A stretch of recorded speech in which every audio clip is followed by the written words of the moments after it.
Cool, so this should be picking up now. Sweet. Okay. So, let me just share my screen with everyone. Screen 1. Cool. So, let me know if everyone can see Substance. Does someone pop up in audio and just say, yeah, it's on there or not? It says I'm sharing my screen, which is fine. So, we're going to go through a couple of things today. Primarily, we want to, as I said before, we're going to go through how to import textures, how to go through anchor points and smart materials. We're going to look at adjusting normals, so you can how to add normal maps onto your stuff, and then we're going to look at opacity and shaders as well. So shaders are just different ways that the engine actually runs stuff. You usually change this on the fly. I also have this now set up here, so I've got all my properties on one side, my layers here, my general texture settings here, and then my texture set list here, just because it gives me more room to actually fiddle stuff with rather than having to scroll them down all the time. So what we'll go to new, or I'm going to open up a recent file. Do I have the wall? We'll go with the wall. If it's going to load, it cannot. Is it going to find it? It has found it, sweet. Okay, so we're going to just delete this. Cool. So, we have our wall here. Okay, first thing we're going to do, as you should with every project, is we're going to make sure all of our settings are correct. So if all my mesh maps are baked in, which is absolutely fine. If not, you just bake the mesh maps, and that means you can do a lot of the funkier stuff later on. So what we're going to do, main shader. Now we can actually change these shader settings, I believe. You basically have to start off by doing it, but it's absolutely fine. If we go to new, you can see here at the top, it'll let you pick which one you want to use. If you wanted to add opacity in, which I'll show you in a little bit, we'll start a new project and we'll do that. What we'll do is we'll change this. Okay? I think it's here. So you can change the shader here as well. So if you go to shader settings, you can change which shader you want to use. Just make sure that you type the one in, I think it has opacity in it. So you've got PBR, spec gloss, PBR metal rough, and isotropic filtering and angles. You'll figure out which one it is because it'll say opacity on it.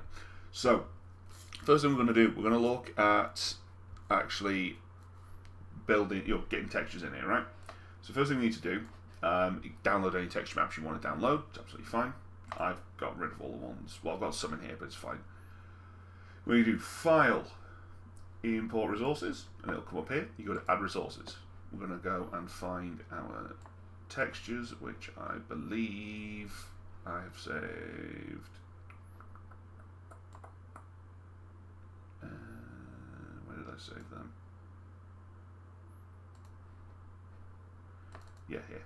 So these are my brick patterns, right? So we're going to import these 5. Now you can just click on these individually and bring them as a texture, or you can just click Shift on all of them, click Texture, and it'll change them all to texture. As I say that, my screen pops up, which is awesome. Now I can actually see chat. So if you have got any questions, obviously you can now pop up and ask them. So we've got that. Make sure they're all set to texture. And then make sure you're reporting it to either current session, wall, or shelf. I'm going to go for current session. I don't really want it imported into my actual shelf, so we're going to go current session. So we're going to import them in. Okay.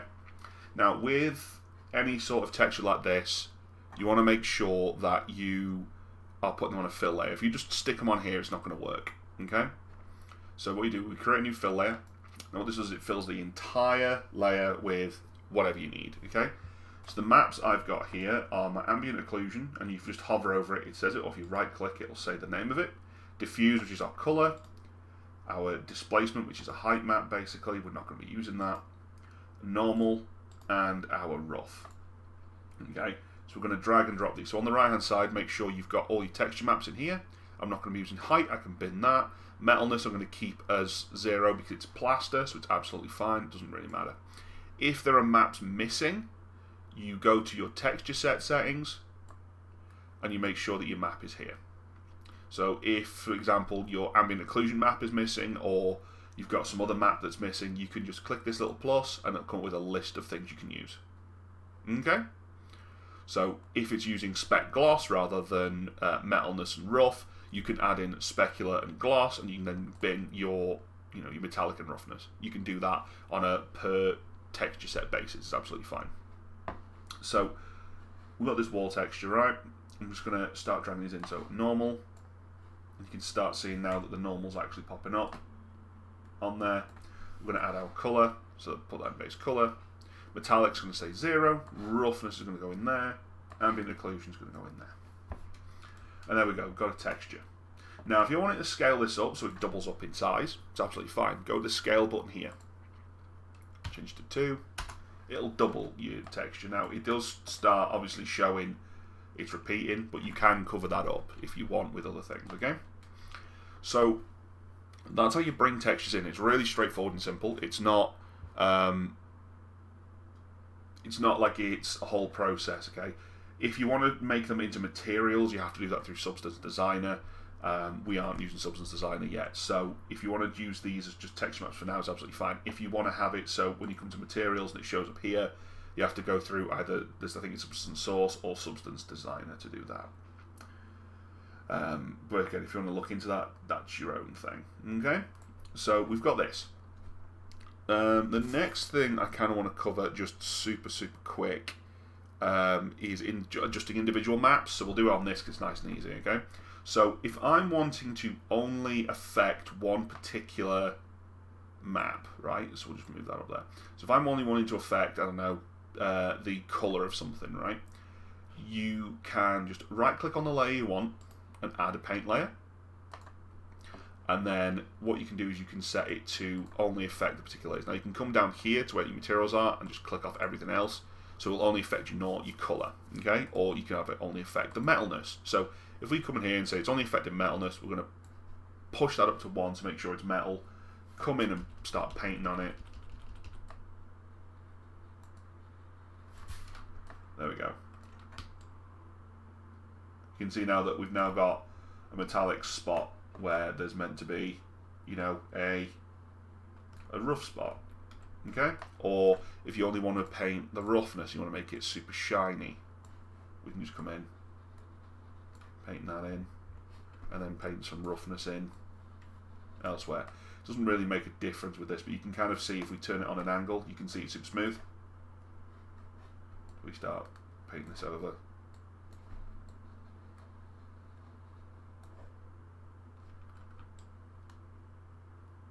So that's how you'd make like a wet rock look. But again, it only works at certain angles because that's how water works.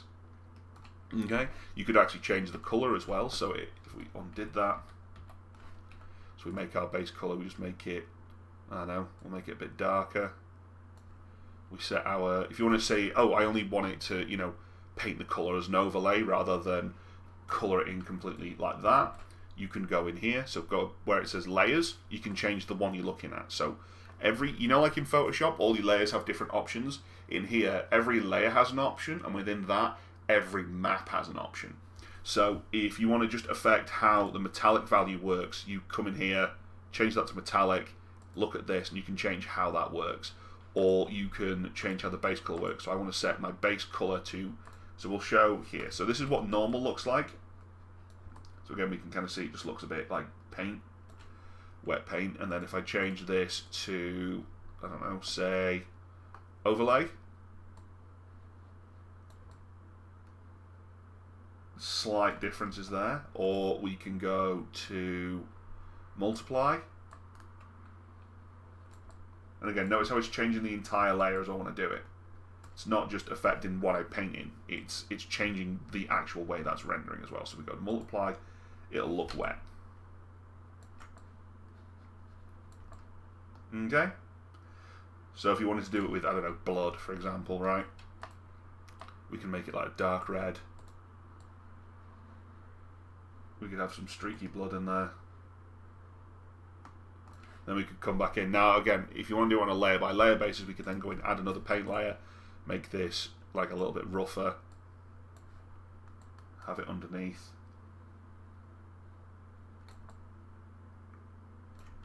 or, you know, just splotted in around the outside so it looks like the outside's drying.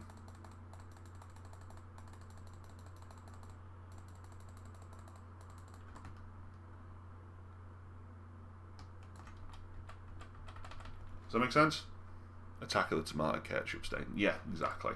So once you've done a layer as well, you can just turn it on and off. This is why we're saying that working in layers and working in masks is important, because it's going to mean you guys can actually make changes without having to change your whole texture. The problem with Photoshop is you can't see this in real time. With this you can. Okay, so we've got that. What we'll do now, I'll show you how to do stuff with normals. So get rid of that. We're going to set this up as a, I don't know, we'll go with a metal material, shall we? Let's go with some, they got like rusted iron, or iron galvanized, that'll do. Right, I'm going to go with this iron texture. Not that one. Iron raw. That's better, right? We've got this sort of rough looking iron. We're going to double the scale just so it's a little bit more varied. There we go. So you can see a difference in there, right? What we're going to do now is we're going to add a paint layer. So right click and add a paint layer, okay? So you go down the bottom. If you want a mask at the top, if you want a paint layer at the bottom. So add a paint layer. We only want it to affect our normals, so just turn our normal on. And we're going to go to hard surfaces. Now in hard surfaces, you'll see there's a lot of brushes in here. These come stock with Substance Painter, and they do have different effects. So for example, say I wanted to have this rectangle bevel, right? I click on it, click and drag it over to where the normal is. It'll say normal uniform color. Click on that. When you do, it'll let you change the pattern size and everything else.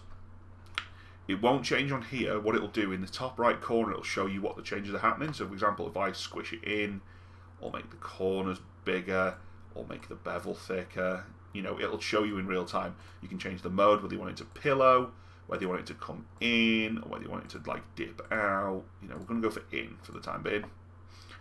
Make it a bit wider, make the corners a bit shallower, make the bevel a bit thicker, like that. Okay?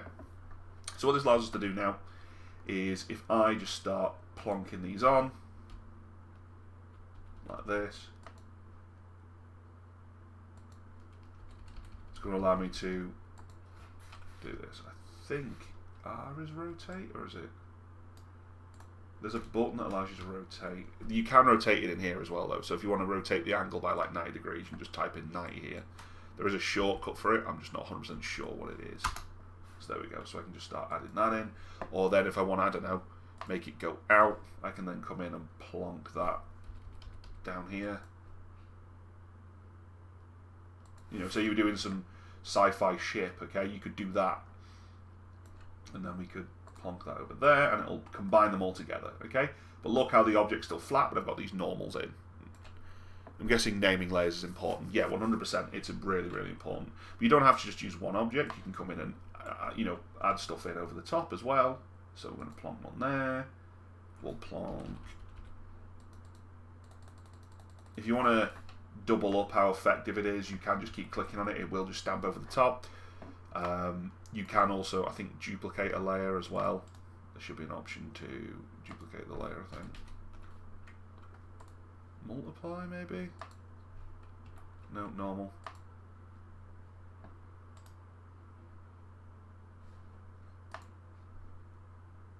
I believe there is a way of copying layers, but it's not the same as everything else. You might have to go back in and double check it, but you get what I mean. You can just come in and double click on whatever your object is. So for example, I'm going to just click on this again, and you'll see it's doubling up.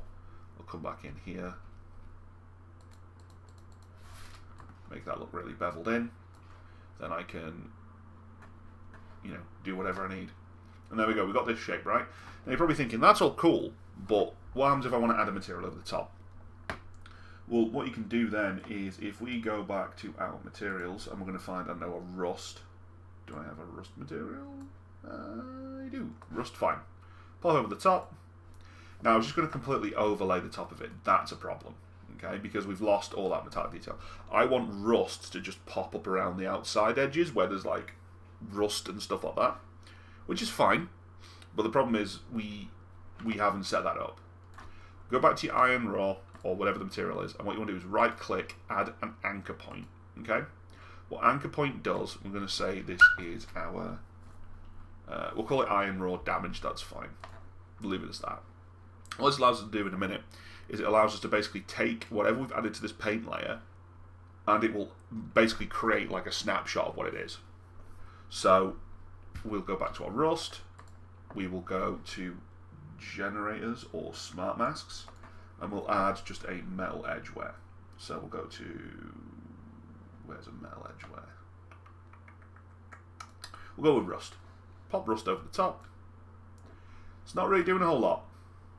You know, it's adding generic rust over the top of it, which is fine.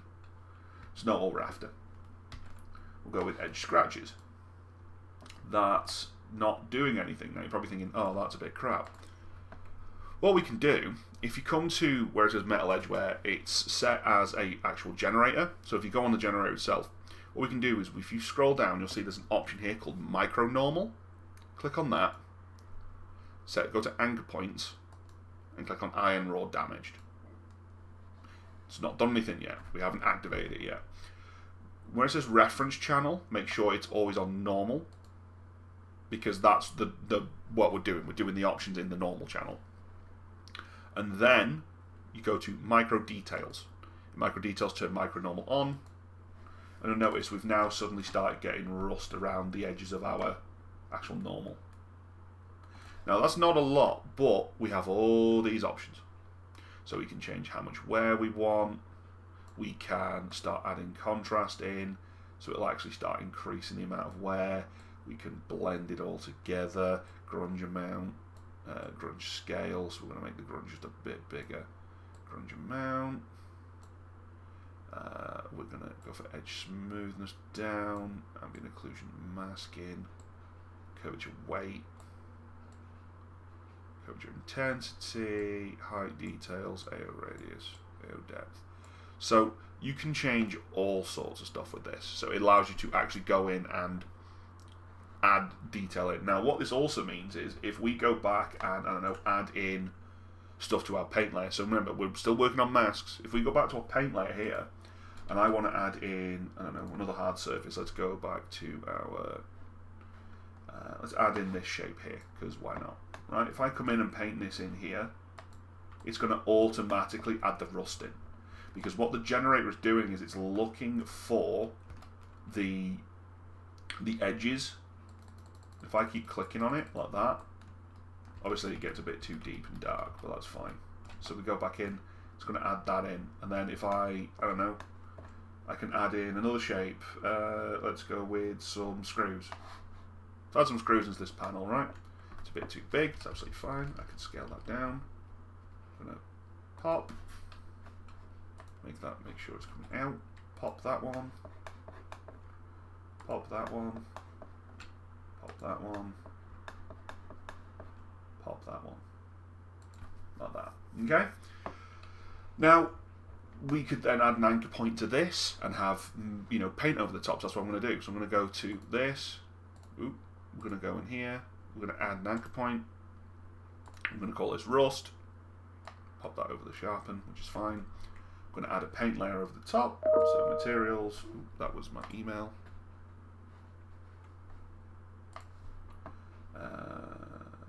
Let's go with a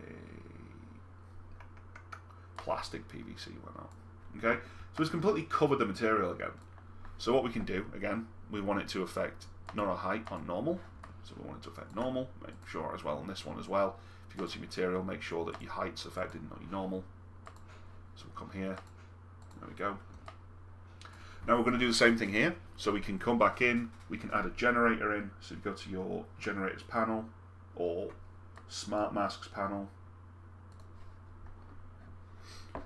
We will go with surface worn. We'll pop that on. Why not? Okay. Is that going to show us anything in the generators? Probably not. Okay, so that one ain't going to work.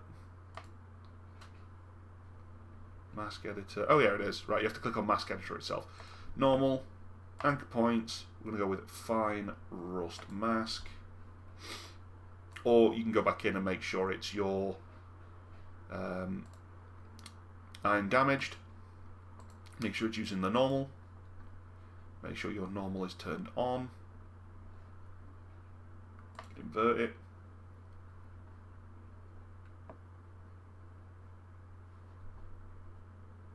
Where is our micro details panel? Micro details, micro normal on. Let's invert that. Global invert off. There we go. So now we've got this paint layer, and it's again not going near where our rust is. We can come back in. We can change the, we can blur it out, or we can, add details to it. So we can remove some. We can add more contrast in. Texture 1, texture 2.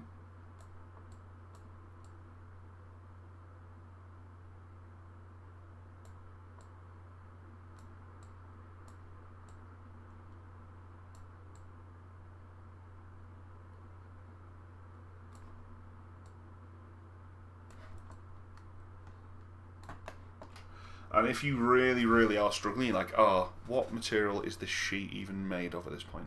What it could be is it could be a metal door that's been painted, and then there's paint over the top of it, and there's rust. But you're probably thinking as well, oh, well, I want to paint individual spots. So if there's spots, because the generators aren't perfect, right? So if you're thinking, oh, I want to, add in extra bits and pieces, just go to the mask section, add a paint layer, and you can come back in and paint stuff in. Or you could have the paint underneath your mask editor. It's not really going to do anything, so make sure it's on top.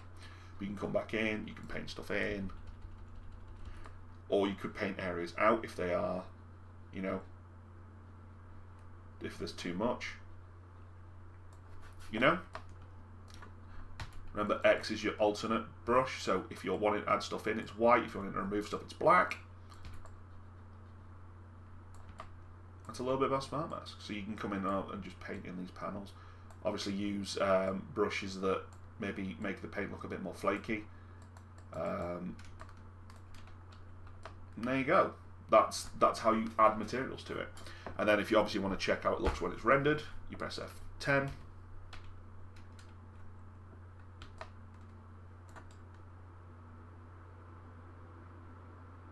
Let's get it to about there. There you go, you've got this rusted door material. And this also works as well if you've got an object with stuff around it. So if we use we'll save this as a smart material. I'll show you how to do that. So we click on these three, and we want to group them together. So pop them in this folder. Just shift click, pop in the folder. We're going to call the folder metal paint test, right?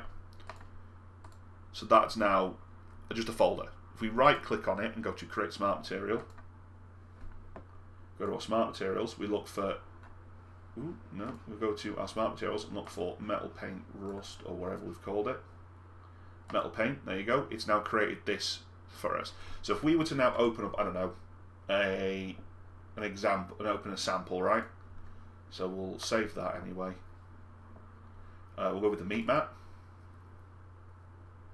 So if I wanted to just apply this smart material now to the meat mat, I could just drop it on. Drop it on. Now you're probably thinking, oh, it looks a bit awful because it's got the normals on it, which is fine. We can come into the actual material itself and just get rid of that paint layer. And it should recalculate everything. Again, you have to click on the actual individual things. So we'll go for the head, click on the paint, click on that, get rid of the paint layer. And then you can come in and individually tweak it. So if you tweak the smart material, you do it on a per object basis. You don't have to come in and adjust it. So you've got your metallic PVC, which you can come in and change. So we're going to change how the smart mask on that one works. So we're going to make it so it's maybe a little bit more blurry, or we add more global balance, take the blur out, maybe add some more texture to it. And there you go. That's the long and short of it. That's smart materials. You can create a smart material and then apply it to other things. So if you want to keep everything a bit more consistent, this includes stuff like dust as well. So there are procedural things in smart masks like dust. So if we wanted to, I don't know, add a dust onto it, you can download a lot of these from Substance Source anyway. But if we go to, where is it? Let's go with...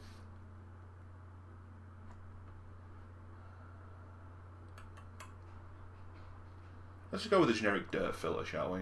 Right, so we'll pop that on top. We only want it affect... Ooh, we want to make sure it's in our actual layer stack, not on the actual folder, so add the dirt over the top.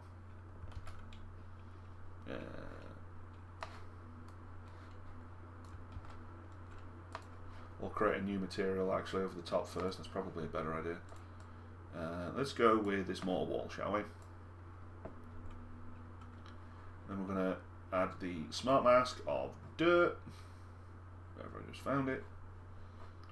Dirty spots. Add that over the top.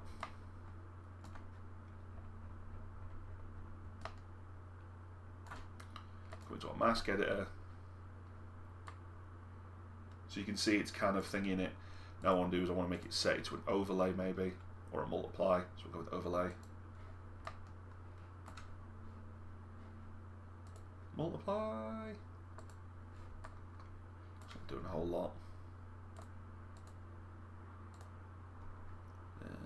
Let's go with pass through. Then you can just decrease the opacity as well, so it just looks like there's some dirt over the top. We can add more in. Global contrast, we'll adjust how much there is of it. Texture opacity, so we can make him look a little bit extra dirty. You're basically getting this for free. Come back in here, copy map. Oh, you can copy the whole layer. If we go back to the head, we can copy this in here. So paste. It's going to do the same thing to the head. So we've got some dirt, if you see, like around here, we've got some dirt. We could then just increase the roughness, the whole layer. So we maybe adjust the roughness so it's real rough. We change the colour, maybe you want it to be more yellow. Don't know why you would, but there you go.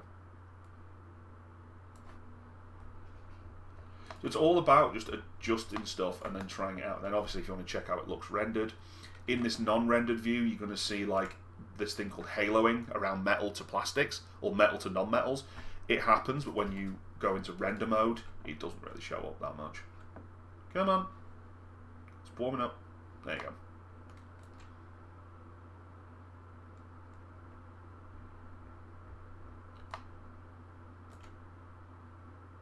Okay, so just remember, layering is important.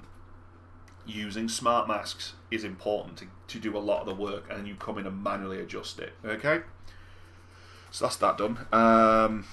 We've done about baking normal. So again, if I was to come down here and add a paint layer in as well, so we come back in, add a paint layer, and I want to add, just make sure it's only working on roughness. We add that in. We pop. We're giving him a face. Okay, so we're gonna go pop, pop. And then we're going to give him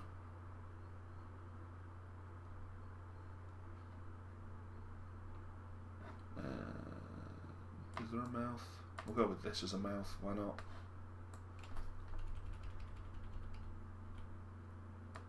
Like that, okay? So at the minute, obviously because we've not set anything up, it's not gonna change how the model's worked. Which is fine. Again, we set the anchor point above. It's already starting to work it. We go to Rust Fine.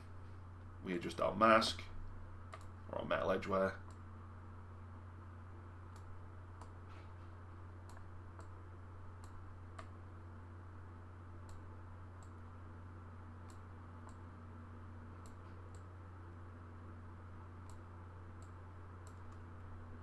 So does that make sense? Looks like a cartoon robot. Yeah, exactly. So does that make more sense to people now?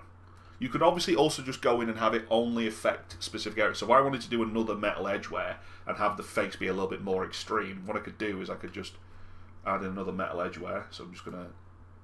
Can I copy the generator? Is it going to let me? No.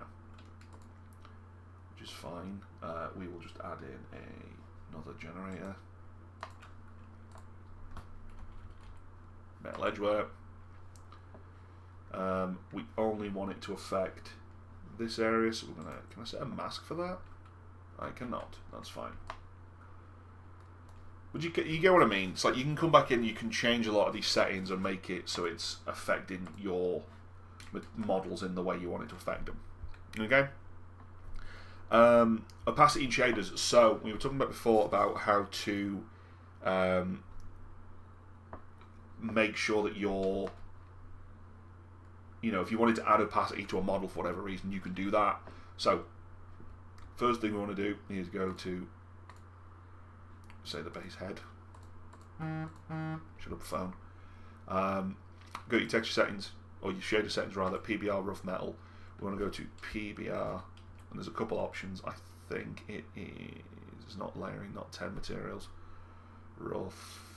Alpha blending. So that's the one you want to look for. What this allows us to do now is if we come in and, I don't know, we want to add line opacity over the top one because it's the easiest one to do it with. So we set our new channel, so we want to add opacity, so we come in here, add opacity, click on that, we'll create a paint layer that only affects the opacity, and you can just, sure, let me just paint it out. Why are you not? Oh, it's because I'm on the wrong layer, that's why.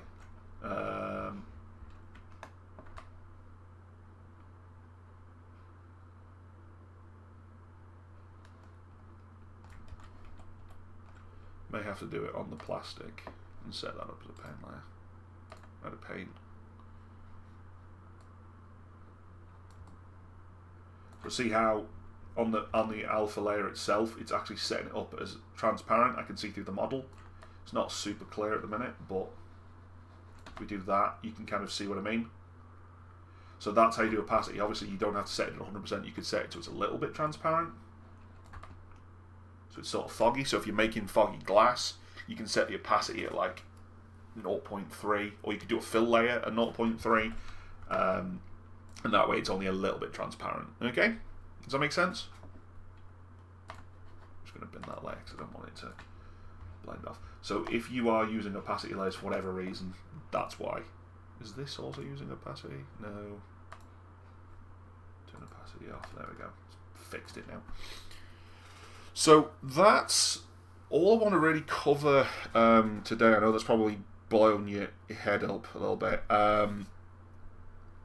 But does that make sense to people? Is that, is that a little bit easier to kind of get to grips with? It's stuff you can obviously use. So layering, masks, building stuff up. You don't want to be erasing stuff. You want to be just masking stuff out, because if you need to come back, like I was there, it's a lot easier to do. Okay? Yeah, I'm getting the hang of it. Cool.